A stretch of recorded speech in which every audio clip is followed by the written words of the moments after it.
দর্শক বন্ধুরা আসসালামু আলাইকুম। দেশ এবং দেশের বাইরে থেকে যারা আমাদের আজকের এই প্রতিবেদনটি দেখছেন, আপনাদের সকলকে স্বাগত জানাচ্ছি আমাদের নিয়মিত পর্বে।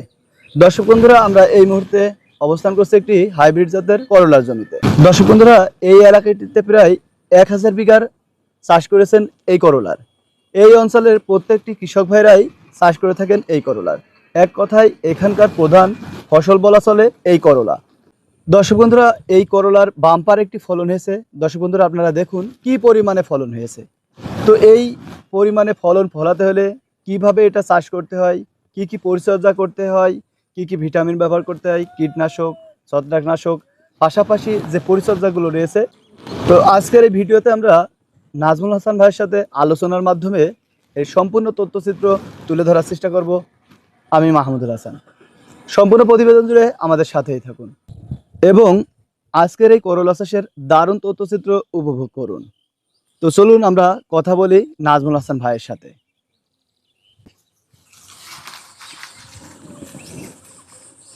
আসসালামু আলাইকুম। ওয়ালাইকুম আসসালাম। নাজমুল ভাই ভালো আছেন? আলহামদুলিল্লাহ, ভালো আছেন ভাই? জি আলহামদুলিল্লাহ। নাজমুল ভাই কি করছেন?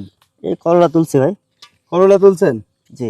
মাশাআল্লাহ, আলহামদুলিল্লাহ। করলা তো মনে হচ্ছে যে খুব বাম্পার ফলন হয়েছে আপনার। হ্যাঁ, তা মোটামুটি আল্লাহ দিছে। আচ্ছা নাজমুল ভাই, হ্যাঁ বলেন ভাই। এটা কি জাতের করলা? এটা হচ্ছে হাইব্রিড। হাইব্রিড? জি। নাজমুল ভাই, জি ভাইয়া। এই করলাটা চাষ করেছেন আপনার এখানে কতটা এরিয়া নিয়ে? 1 বিঘা। 1 বিঘা? জি। আচ্ছা, আজকে কতদিন পরে এটা ফল হারভেস্ট করছেন? এটা আমরা মনে করেন কি প্রতি সপ্তাহে মানে 1 সপ্তাহ পূরণ হয়, একদিন তোলা হয়। সপ্তাহে একদিন যাকে বলা মানে হয়। সপ্তাহে একদিন হারভেস্ট জি, করেন? জি। আচ্ছা নাজমুল ভাই, আপনার এই করলা চাষের শুরুটা কিভাবে হলো বা কিভাবে উদ্বুদ্ধ হলেন এই করলা চাষে? এখানে আপনার বলতে গেলে আমরা সর্বপ্রথম চাষ করতাম হচ্ছে পটল। পটল? তারপরে পটলে আমরা তত লাভবান হই না, যার কারণে পরে একজন দেখে কি এই করলা চাষ করে। চাষ করার পরে সে খুব লাভবান হয় এবং লাভবান হওয়ার পরে আমরা আস্তে আস্তে আমাদের মাঠ প্রতিটা লোকেই মানে চাষ করা শুরু করে এই করলা। এই করলা? জি। তো আস্তে আস্তে দেখি কি এই করলাই আমাদের সবচাইতে ভালো হয়। তার জন্য আমরা এই করলাটাই ওখান থেকেই শুরু করা এবং এইটাই চাষ করি এখন। জি, আমরা দেখতে পাচ্ছি যে আপনাদের এই অত্র এলাকায় যেদিকেই তাকাচ্ছি দু চোখ যেদিকে যায় শুধু করলা আর করলা। কত বিঘা হতে পারে আনুমানিক? আনুমানিক আমাদের এখানে মূলত আপনার এই মাঠটা হচ্ছে 4টা গ্রাম নিয়ে লেবুতলা, শষ্ণদা, বিনারায়ণপুর প্লাস খানাদা। তো এখানে এই 4টা গ্রাম মিলে প্রায় 1100 কি 1200 বিঘা চাষ আছে। 1100 থেকে 1200 বিঘা এই করলা চাষ করছেন? হ্যাঁ। মানে আপনাদের একটা জীবিকার যে নির্বাহ প্রধান, এক কথায় বলতে গেলে প্রধান ফসল চলে এখানে এই করলা? হ্যাঁ, এখন আমাদের সিজনলি ফসলটাই আছে করলা। করলা।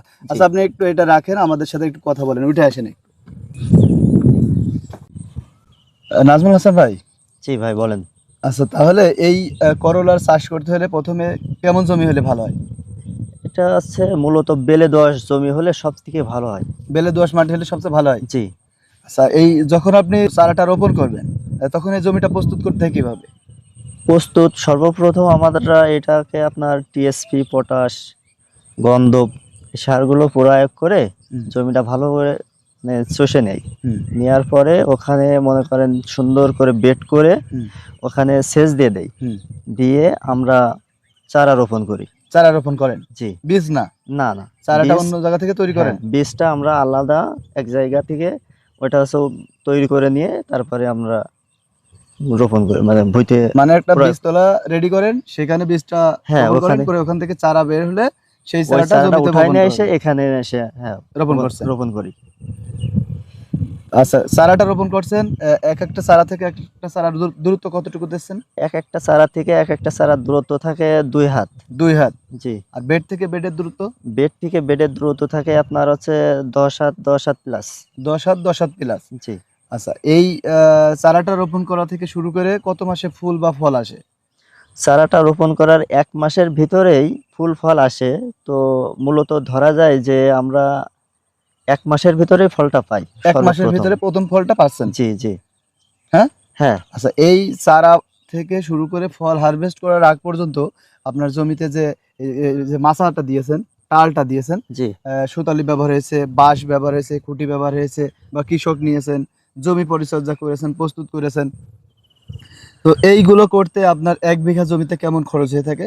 এটা হচ্ছে বলি ভাই, সেটা হচ্ছে সর্বপ্রথম আমাদের মানে শুরুর থেকে টালে ওঠা পর্যন্ত হুম। একটা মানে 1 বিঘা জমিতে খরচ আসে 20 থেকে 22 হাজার টাকা। 1 বিঘা জমিতে 20 থেকে 22 হাজার টাকা খরচ আসে। জি আচ্ছা, এই 1 বিঘা থেকে কেমন ফল হারভেস্ট করতে পারেন?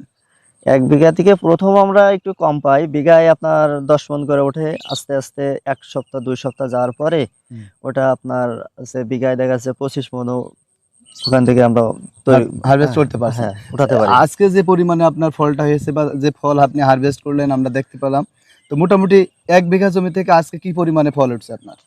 জি 1 বিঘায় 20 মণ উঠছে।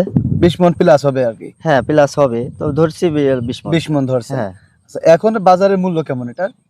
এটা বাজারে মূল্য এখন বর্তমান কালকের হাটে গেছে 900 টাকা থেকে 950 1000 এরকম। হুম।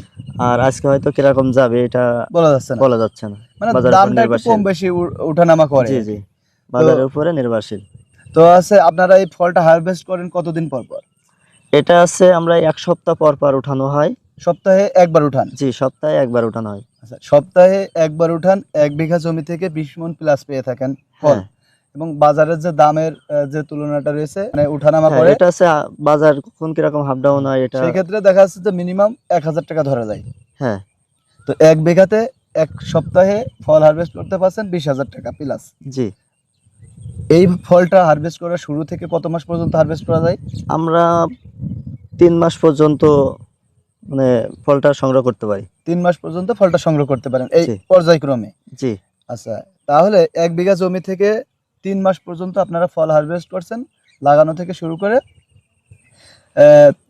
30 দিন পরে আপনারা ফলটা পেয়ে যাচ্ছেন, এবং 1 বিঘা জমিতে খরচ হচ্ছে 20,000 থেকে 22,000 টাকা। জি আর এর মাঝে কি আর কোনো খরচ আছে আপনাদের?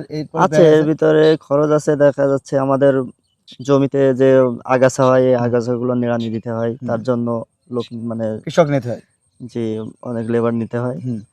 তো এতে ওতে আপনার দেখা যাচ্ছে এখানে আর শেষ পর্যন্ত 3 মাসের ভিতরে আর 10,000 টাকা বিঘায় খরচ হয়। 1 বিঘাতে জি মানে সবকিছু মিলাই আর 10,000 টাকা খরচ হয়। 10,000 টাকা খরচ। আচ্ছা, এই যে করলা চাষ করছেন আপনি অনেকদিন যাবত, তো এই করলা চাষের কি কি রোগ বালাই হয়ে থাকে করলার আর কি?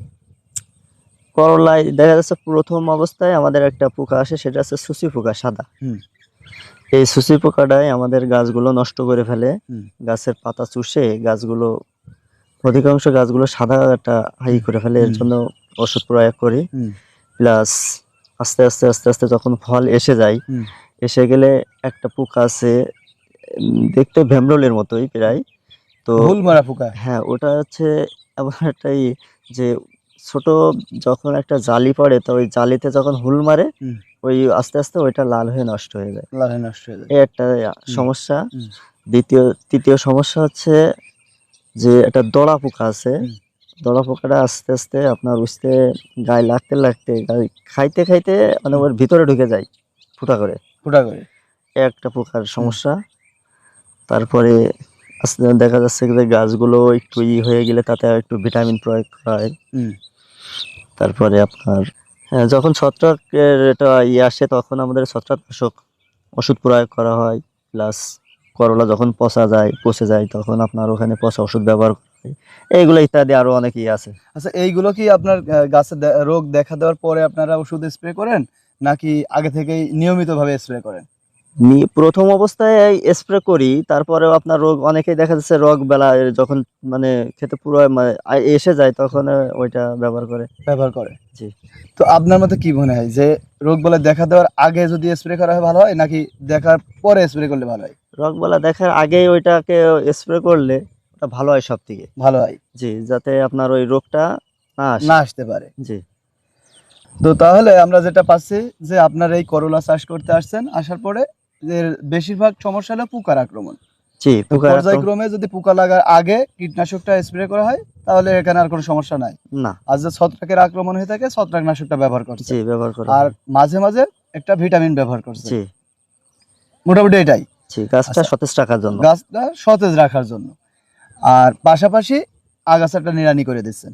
জি আর 1 বিঘাতে খরচ হয়ে থাকছে 20,000 থেকে 30,000 টাকা, এবং এখান থেকে 3 মাসের ব্যবধানে আয় করতে পারছেন কত লাখ টাকা? যদি খুব ভালো হয় তাহলে আমরা মনে করেন কি 1 বিঘায় 2 লাখ টাকা মতো। এই 3 আসে। মাসের ব্যবধানে 2 লাখ টাকা মতো লাভবান হওয়া যায় এখান জি থেকে। জি, তার মানে তো এটা একটা লাভজনক চাষ। হ্যাঁ লাভজনক চাষ। নাজমুল হাসান ভাই, তাহলে যারা নতুন করে এই করলা চাষ করতে চায় বা উদ্বুদ্ধ হতে চায়, তো তাদের জন্য আপনার পরামর্শ কি একটু সবার উদ্দেশ্যে বলেন? তাদের জন্য পরামর্শই এই যে যখন সে নতুন চাষ করতে আসবে তখন তার সর্বপ্রথম বীজটা ভালো হতে হবে ভালো মানের বীজ হতে এবং হবে। ভালো মানের বীজ হতে হবে হুম।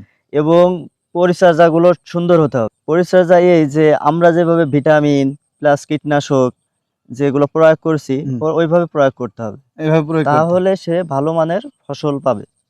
তাহলে ভালো মানের ফসল পাবে। জি, তো ঠিক আছে নাজমুল ভাই, অসংখ্য ধন্যবাদ আপনাকে আমাদের সাথে থাকার জন্য। সুস্থ থাকবেন, ভালো থাকবেন। আসসালামু আলাইকুম। ওয়ালাইকুম আসসালাম। আপনিও ভালো থাকবেন। তো দর্শক বন্ধুরা, আমরা নাজমুল ভাইয়ের সাথে কথা বললাম, এই করলা চাষ পদ্ধতি A to Z জানার চেষ্টা করলাম।